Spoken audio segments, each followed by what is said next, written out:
நான் டாக்டர் இன்பராஜா, சாந்தி ஹாஸ்பிட்டல் விளாத்திக்குளத்திலிருந்து பேசுகிறேன். என்னுடைய சாந்தி மருத்துவமனையானது 1970களில் என்னுடைய தகப்பனார் டாக்டர் ஆத்திமுத்து அவர்களால் துவங்கப்பட்டு இன்று வரையிலும் நாங்கள் இந்த விளாத்திக்குளம் சுற்று வட்டாரத்தில் உள்ள 140க்கும் மேற்பட்ட கிராமங்கள், அதனை சுற்றியுள்ள குக்கிராமங்களைச் சேர்ந்த மக்களுக்கு கடந்த 55 ஆண்டுகளாக நாங்கள் ஒரு சிறப்பான ஒரு மருத்துவ சேவையை இன்று வரை வழங்கி வருகிறோம். இங்கிலும் வருகின்ற பெரும்பாலான புற நோயாளிகள் பெரும்பாலானோர் கிராமங்களிலிருந்து வருகின்ற மக்களாக இருப்பதனால் அவர்களின் தேவையை அறிந்து அவர்களுடைய பொருளாதார சூழ்நிலைக்கு தகுந்தாற்போல் அவர்களுக்கு என்ன நோய் பாதிப்பு ஏற்பட்டிருக்கிறது என்பதை கண்டறிந்து மிகவும் குறைந்த ஒரு சிகிச்சை நிர்ணயம் செய்து அதன் அடிப்படையிலே இன்றைய வரையிலும் இந்த மருத்துவமனையை இந்த வரையிலும் நடத்தி வருகின்றோம்.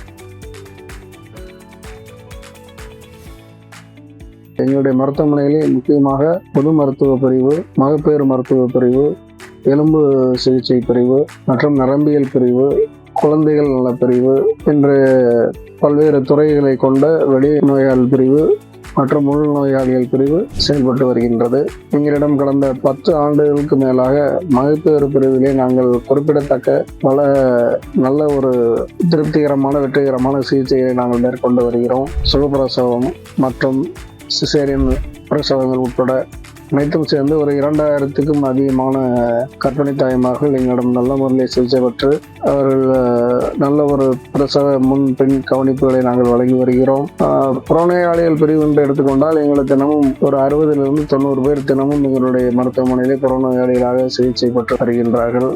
எங்களுடைய மருத்துவமனையிலே எல்லா விதமான வசதிகளும், பேசிக் இன்ஃப்ராஸ்ட்ரக்சர், அதாவது தேவையான எக்ஸ்ரே, லெபார்டரி வசதி மற்றும் எங்களுடைய பிரசவ கர்ப்பிணி பெண்களுக்கு தேவையான அனைத்து வகையான வசதிகளும் எங்களுடைய மருத்துவமனையில் உள்ளன. அடிப்படை வசதிகளும் இல்லாத ஒரு நிலைமை இந்த பகுதியிலே இருந்து வந்தது.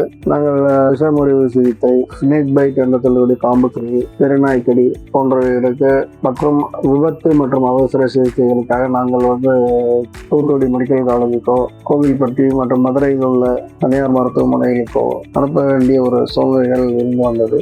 இதில் அப்போது இருந்த நிலைமையிலே நோயாளிகளுக்கும் அனுப்புவதற்கு தேவையான ஒரு பெரிய அளவிலான ஆம்புலன்ஸ் வசதிகளும் இந்த பகுதியில் இல்லை. அவர்களை நாங்கள் உடனே பரிந்துரை செய்து பெரிய மருத்துவமனைகளுக்கு அனுப்பும்போது பல சிக்கல்களை நாங்கள் சந்தித்து வந்தோம். அவங்களுக்கு தேவையான அந்த முதல் உதவிகளை செஞ்சு முடித்து நாங்கள் ரெஃபர் பண்ணுறப்போ நாங்கள் நிறைய நோயாளிகளை, உயிரிழப்புகளை நாங்கள் சந்தித்திருக்கிறோம். ஒரு சில கேஸுகளில் டிரான்சிட் டெத்தும் ஆயிருக்காங்க.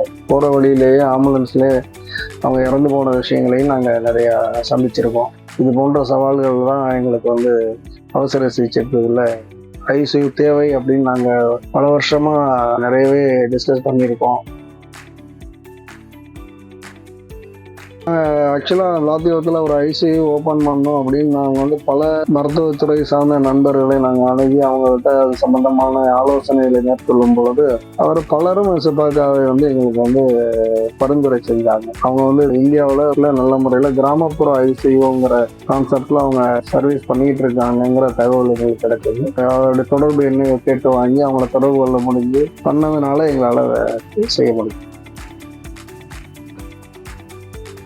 இது எப்படின்னாக்கா அவங்களுக்கு மக்களுக்கு முதல்ல ஒரு எஜுகேட் பண்ணுறது, ஐசியூனா என்ன, அது எதுக்காக நம்ம வச்சுருக்கோம், அது அவங்களுடைய உடல் ரீதியான நோய்களிலிருந்து அவங்களுக்கு எந்த மாதிரி ஒரு நல்ல ஒரு ஹெல்த் சர்வீசஸ் அவங்களுக்கு கிடைக்குங்கிறது அவங்களுக்கு ஃபஸ்ட்டு எஜுகேட் பண்ணணும். எஜுகேட் பண்ணிவிட்டு அவங்களுக்கு ஒரு தரமான ஒரு சிகிச்சையை குறைவான கட்டணத்திலே செய்ய வேண்டும் என்பதே எங்களுடைய நோக்கம்.